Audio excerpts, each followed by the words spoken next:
I'm Jim Rugg, My name's Ed Piskor. and today we're going to look at the collected Harry Who publications, 1966 to 1969.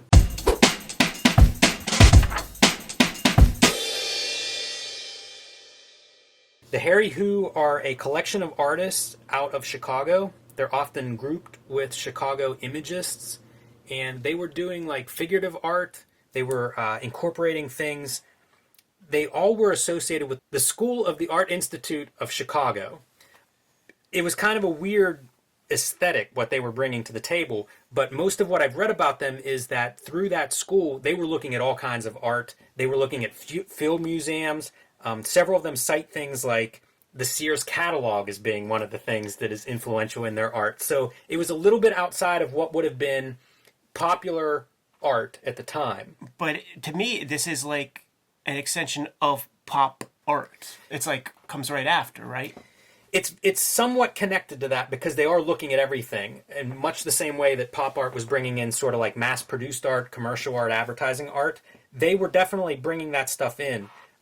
I have a quote specifically about that. This is from a Chicago private art dealer, Karen Lennox, and she said, "The Harry Who sourced surrealism, art brut, and comics. Pop art sourced the world of commercial advertising and popular illustration. One was very personal, the other anti-personal." So they made there were distinctions made between the two, but I think there is some crossover, especially in terms of what they're looking at. And I'm going to skip ahead first in this book. This is one of my favorite books as a put together book. This went with an exhibition of these Harry Who publications, and this is an amazing book for that. These are the 6 artists that make up the Harry Who: Jim Falconer, Art Green, Gladys Nilsson, Jim Nutt, Suellen Rocca, and Karl Wirsum. And the book includes an essay by Dan Nadell, who had organized the exhibition, and gives some of the information that I'm relaying now and gives some context, and then also has some of the materials that go along with the exhibitions, like the posters, prints, various things from these. So what this 1966 to 69 is, these are publications that went along with group art shows. We are interested in the publications because they're comics. Yes. Super early self-published comics. Yes. With hand-cut colors and things. These artists were familiar with printmaking, and so what happened is there would be big group exhibitions at the time, and they felt that they had better advantage if they were to sort of exhibit themselves in these smaller groups because they had certain shared sensibilities, and they felt that would distinguish them more and that they could control it more. Some of the writing that I've come across about them describes it as branding, early branding, an awareness of that. So this is their first exhibition catalog. It's 1966, 16 pages, 11 by 7, so not exactly comic book size, but pretty close. And basically, they had an opportunity to do some sort of catalog, some sort of printed piece to go along with their exhibition. They couldn't really afford a nice catalog, well photographed and things. 16 pages isn't going to document a show too well, but they were familiar with printmaking, and so they decided to make a comic book. And again, I say this is one of my favorite book and reproductions. What you're looking at here is actual size reproduction of the comic book. There is information here about which artists we're looking at on the page, because some of the pages are collaborations, some are single artists, and it varies throughout the publications. And then we get into it. And I just think this is a brilliant way to show a comic, to reproduce something like that. You can see inside cover, one color printed. Again, Jim Nutt on this art, Gladys Nilsson here. And we're just going to kind of flip through. I'm not going to call out each page and the artist on each page, but we're going to flip through and look at, what they're making. We had mentioned things like pop culture items, commercial art, history, Sears catalog, field museum as being some of their influences. They included faux advertisements, to be part of what is a comic book. That cover was the comic was like the Charles Atlas, kicks in the kid's face kind of drawing. Very much. And some of the writing about this group, it describes that, this is very accessible art on one hand until you start looking closely or you start trying to read it, and then it's kind of repelling you. So it's this really interesting dynamic. And how much they work with narrative varies. This is one of the more narrative pages that they've created. And you could see shades of Victor Moscoso and certainly the underground comics that will come up around these years too. That's part of what I think is so interesting about this comic. You know, it's Gary Panter-ish stuff there. You know, you can compare this to like Zap Comics, right? It's a collective of artists. It's self-published.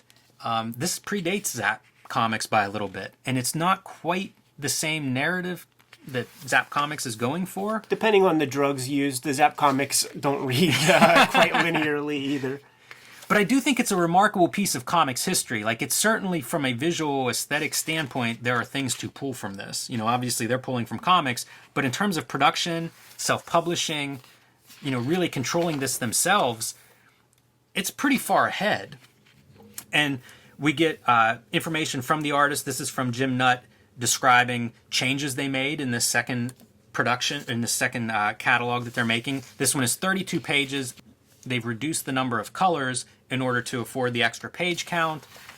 Some of the artists prefer to work in one color, so like those artists might get the inside covers. You know, so it's just kind of giving some of the background on what's happening with these.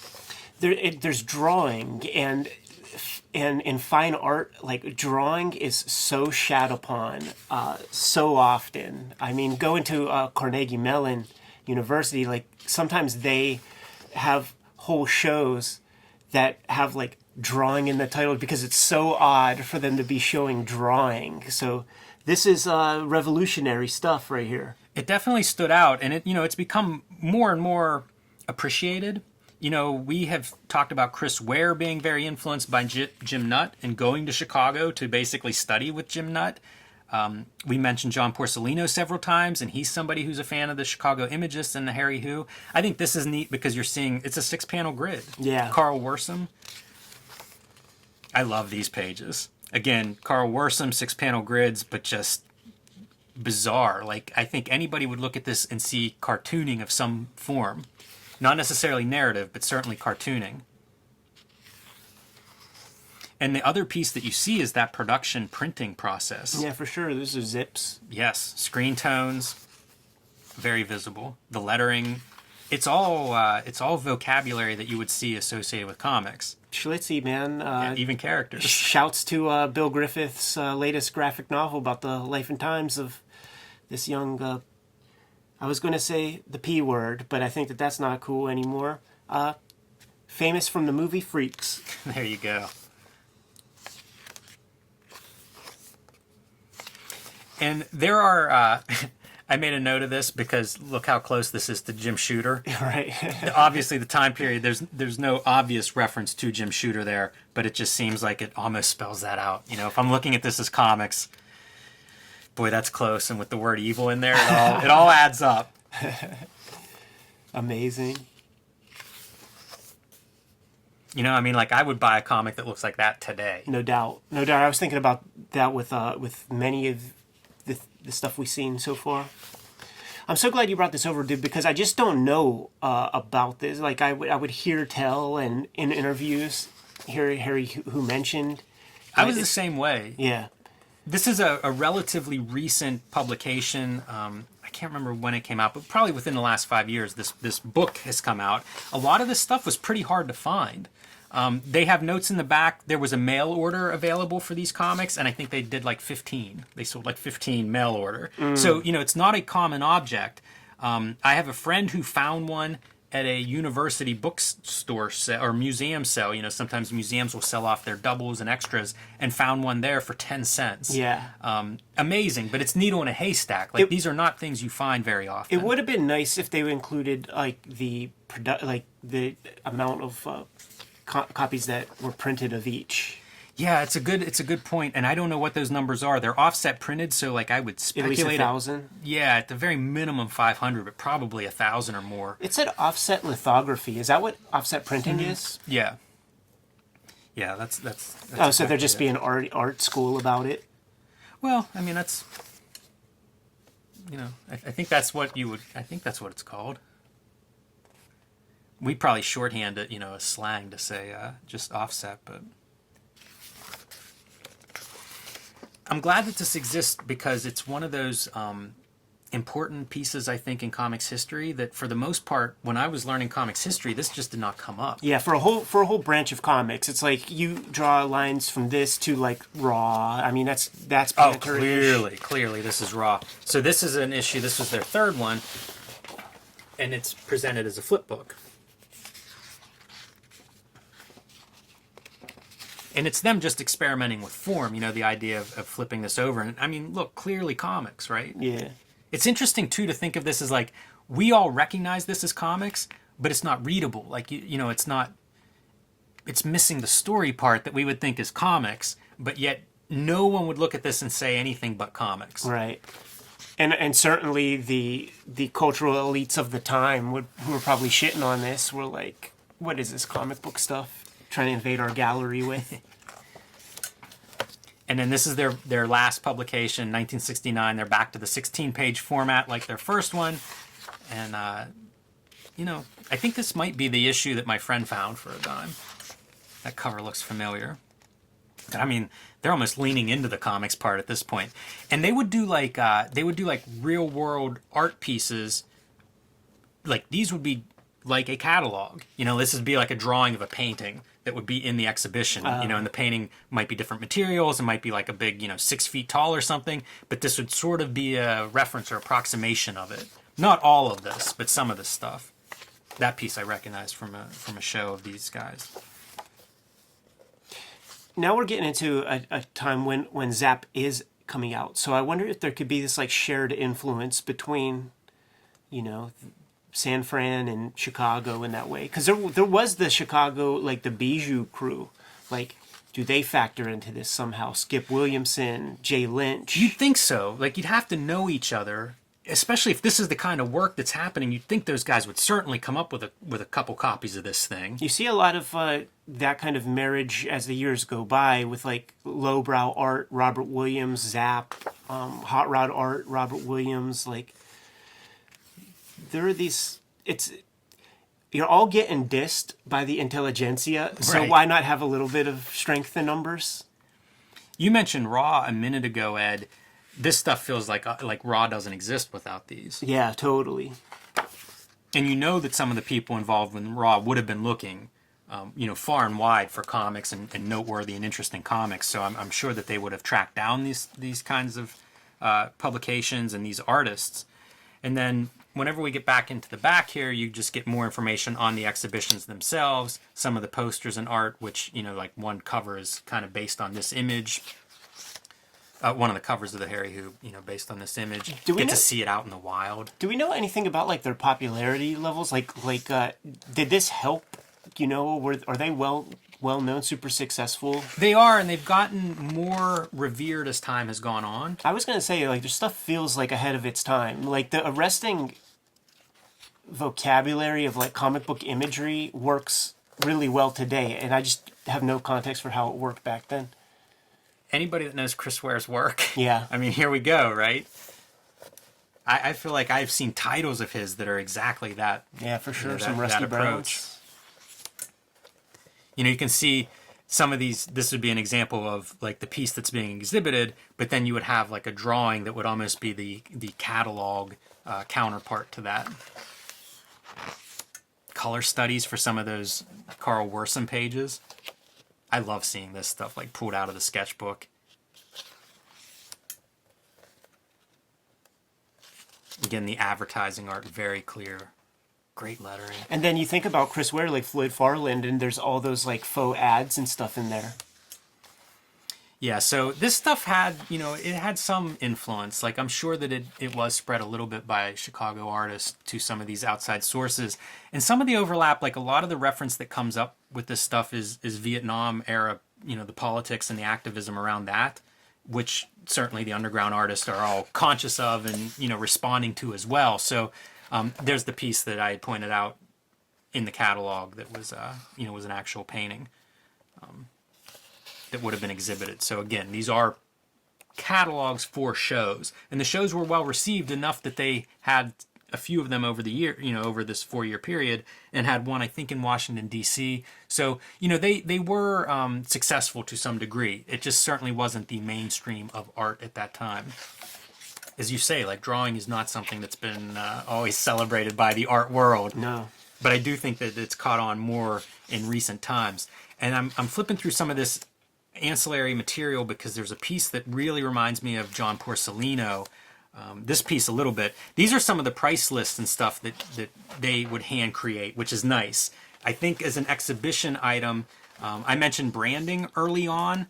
I think this is where you can really get a sense of how conscious these artists were of brand and message and who they were. And so this is a piece that reminds me a lot of some of John Porcellino's work. He often does lists and bits of text in some of these. And of course, I won't find one that quite lines up.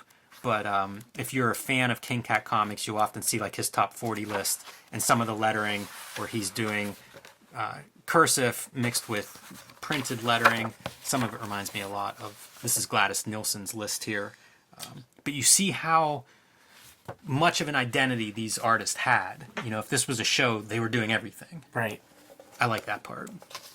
You know, creates a whole experience, something that has become the norm now, but was not necessarily the way things were done back then. Another one of those lists that's a little reminiscent of some of the lists that you'll find in a King Cat Comics.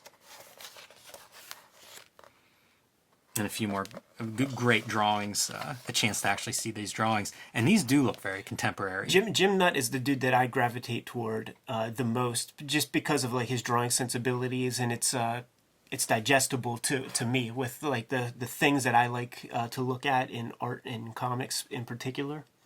Yeah, there's one of the words that describes a lot of their art is grotesque. And I think that comes through in a lot of comics art. A lot of the comics art that I like, probably a lot that you like, Ed. That was something that would be thrown around in terms of like their figurative art and moving in that direction.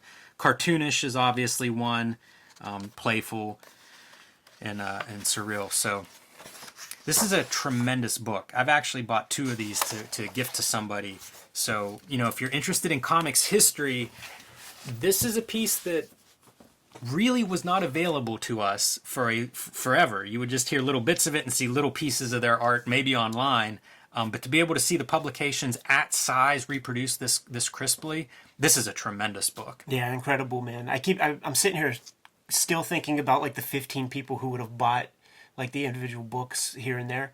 And it's like those people, I'm sure, are the key to how it fits into the wider comics world. It has to be like, I'm sure some of them have to be like the Chicago Cartoonist, or like Spiegelman might be one of the 15. Like if we could find out if there's like a list that it would be very, very interesting. Like those 15 people, when you sift through and get rid of the cousins or friends or whatever, like those people, they are like outliers, man. And really working for it. Like, you're probably right with some of these people, like an Art Spiegelman, who seems to have that natural curiosity and probably was connected to a Jay Lynch or somebody that found this stuff and was like, hey, man, check this out, and it's where can I get one? Yeah. Much harder, too, back then. You know, like, I mail order stuff now and online. It's very, very easy, relatively speaking. Back then, you would have had to put in some effort, but I'm sure some people did, you know, and I guess that was the norm. You know, you have comics fandom trading letters and publications through the mail, so not unheard of, but probably a little bit outside of the norm. You didn't see the Harry Who advertised in a lot of the ad zines at the time period. Unfortunately, they might have been able to sell a few more copies, but we have this now, so I am grateful for that. Great collection, man. Super happy to show it off, dude. You ready to get out of here? All right, Kayfabers, like, follow, subscribe to the YouTube channel, hit the bell. We'll let you know when the next video is available. You can subscribe to the Cartoonist Kayfabe e-newsletter at the link below this video. You can pick up Cartoonist Kayfabe merchandise and t-shirts at the links below this video. Jim, I'm going to go work on my next art object of offset lithography. Give them their marching orders. Read more comics.